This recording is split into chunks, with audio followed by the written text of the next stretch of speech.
and welcome to the preview show from RamsTV. Cheltenham Town visit Pride Park Stadium for the very first time tonight, with Derby County looking to get back to winning ways. Only 4 games in League One this evening, a couple worth keeping an eye on though. Peterborough could move within 4 points of the Rams if they beat Charlton, while 4th place Bolton will go within 3 points of the top 2 if they win at Portsmouth. Lincoln against MK Dons is the final game of the night. Our focus will of course be right here, where Derby are trying to make it 10 games unbeaten in the league at Pride Park Stadium. But make no mistake about it, Saturday's defeat at Barnsley still stinging for head coach Paul Warne. Quite a long time. What's the time now? 11:45 on Monday morning. Watched the game back yesterday, spoke to all my coaches yesterday at length, spoke to them this morning. We travelled in together from about 6:30, so we talked about nothing else, watched all the clips back. Still quite painful, but I mean, I'm saying this, obviously if the lads watch this, it's a disaster, but you try and keep a bit of it away from the lads, but then when you comprehensively lose, you have to really show them the ugly bits. So yeah, it's hard. I don't watch any EFL over the weekend. I can't watch anything. I'm a pretty bad loser, but I'm not an amazing winner either. So it does stick with you for a while. And then luckily we've got the game tomorrow night to put it right. And then you're going through the whole, you know, how much do you change? Do you change? There's some bad performances, poor performances, collectively and individually. So it's about trying to get it right for another game. But they come thick and fast. And like, you know, when we do this for Saturday's game, if we were successful Tuesday night, it's an easy. The world looks a better place. If we're unsuccessful again, it looks even darker. So yeah, the results stick with you and performances, and you know, there's certain disappointments from that game that I wouldn't expect our team to do. So you watched it back. I know you always do, a couple of times. Your opinion changed much at all from what you thought immediately afterwards? No, not a great deal. I thought first half we were poor. I thought we made bad decisions. I thought we brought pressure onto ourselves. We kept throwing it backwards and making bad decisions, not moving the ball quick enough. And sometimes it's just about game management. I just don't think we managed the game very well. I thought Barnsley's press was really aggressive, and you know, I'd expect us, you know, as a group, we kept trying to get information on, but as a group to realise that. And sometimes away from home, like, you're not there to entertain all the time. Sometimes you just have to turn them and make them defend. And I thought that was first half, and that's how it looked watching it back. We did self-induce a lot of problems, and then second half we were better, but you know, we need that second goal, and we had gilt-edged chances to get the second goal. We don't take it, and you know, on a positive, as poor as we were, we had enough chances in the game to get at least a draw, which is good. But what's disappointing for me is that, yeah, away from home we caused our own problems, which isn't as acceptable. You've got back-to-back home games now. Is that an opportunity for you to start putting another run together? Well, every game is. Every time you have a bit of bad news, you just got to pick yourself up. That's why the season's 46 or 49 games or 48 games long. So, but we can't keep relying on our home form to get us where we want to be. We have to pick up points away from home, and regrettably, in the top 6, we've struggled away from home. So, yeah, so the home form has been very good. However, we play Cheltenham, who have been travelling a lot, but will come here and make it really difficult for us. They made it difficult for us at their place, and yeah, well, the lads will have to start well to shake the demons off from the weekend to get anything. So I know how hard the game is. I don't turn up tomorrow thinking, oh, 2 home games, cracking. We've got Shrewsbury at the weekend, who are the informed side as well. So we need to get back to taking our chances really, and not causing ourselves our own problems, and we should be okay. But you know, sometimes football's not like that. Squad looking okay, injury-wise? Yeah, all good. Got Chezzy back in today. It's only Birdie who's only probably going to join in end of the week or next week. So I'll have everybody fit, which is crucial. I mean, obviously, you know, it's well known that we're used the least amount of players in the league this season, and that's testament to the physical department keeping them fit. So we're blessed in that way, and it's nice to be able to have virtually a full echelon of players, because we're definitely going to need them, and this is when it counts, the Saturday, Tuesday. So yeah, we'll have to freshen it up.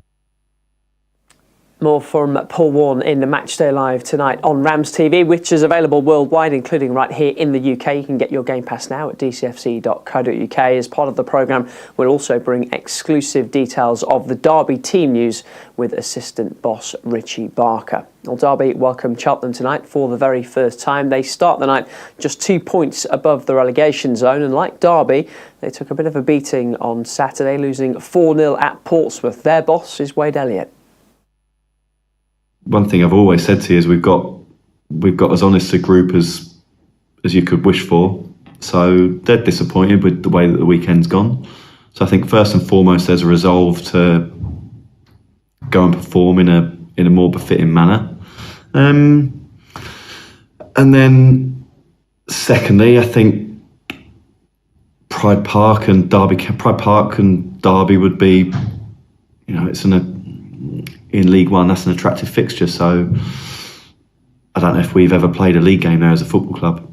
So I think it'd be one that it's a good stage for us to go and show that we're better than we showed on Saturday. And how do you assess the season so far? I mean, it's your first season in charge. So how do you assess it's progressing? Well, I think everyone will have their own opinion on that. Listen, I could throw all sorts of stats in terms of budget and pre-season predictions and all the rest of it.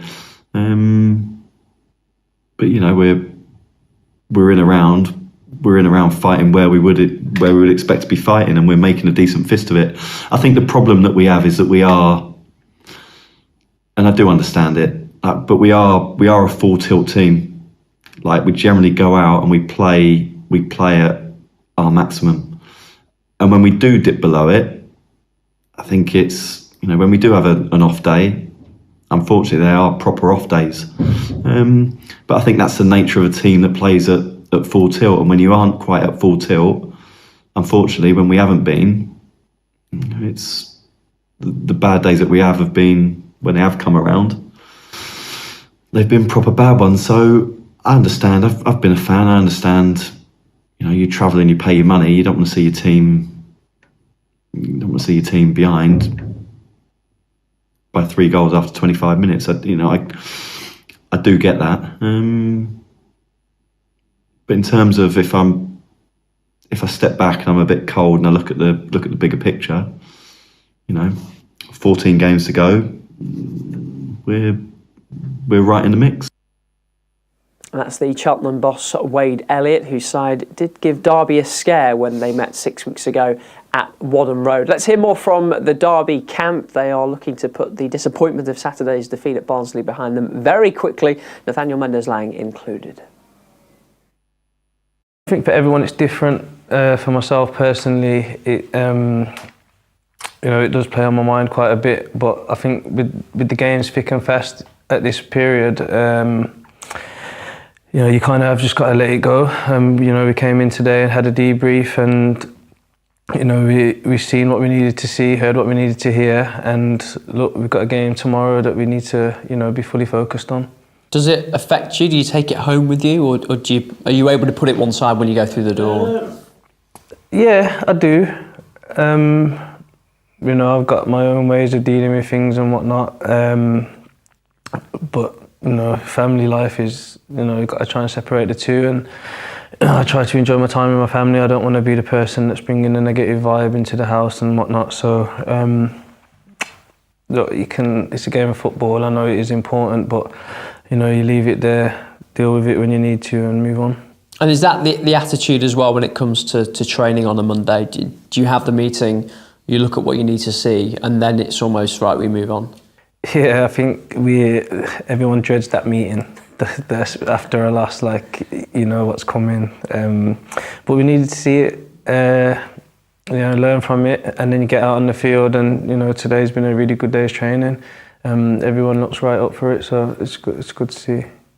Not to reflect on Saturday for too much longer, but are there sort of clear lessons that you have taken from that game, from that performance? Yeah, we saw a lot in the video today.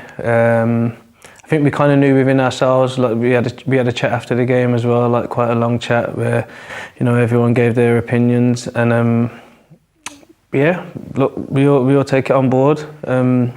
Move on to the next one, like I said.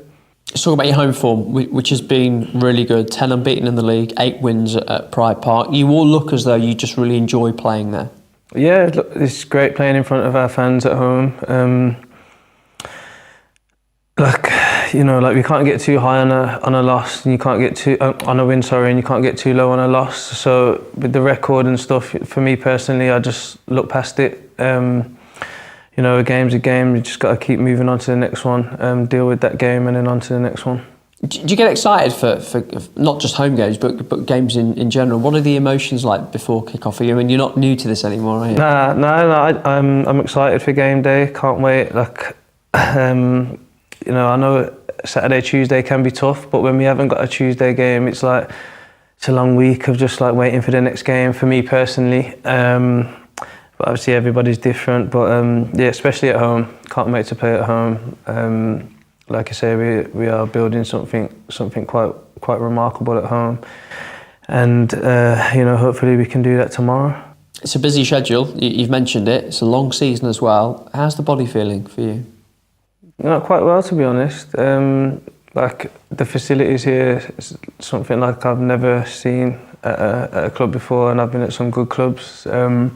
We've got a great medical team and that in there. A lot of data that you know we work training around, so very well looked after. So yeah, I feel quite well. That's Nathaniel Mendes-Lang. Here's the League One table. Remember, not everyone playing tonight, so Derby can close the gap to the top 2. They're currently 11 points behind Plymouth with a game in hand, and 14 behind the leaders Sheffield Wednesday. The gap between Derby and Wycombe in 7th is down to 4 points. Cheltenham start the night just 2 points and 2 places clear of the bottom 4, though there is no chance of them dropping into the relegation zone tonight. So do join us later for Derby County against Cheltenham Town live from Pride Park Stadium. Remember, it's available worldwide tonight on RamsTV, including in the UK. So if you can't be at the game, the best way to support your team is to join us for Matchday Live. Get your game pass at dcfc.co.uk. Goodbye. And there's Lang with the cross. Conor Harahan with the header. And it's not taken long at all. Nice shot blocked away. Bird will drive from distance. Goal, goodness me! What a goal from Max Bird!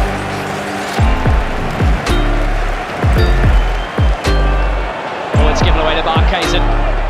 Only one thing in his mind. And Tom Barkhuizen is a man in form for Derby County right now.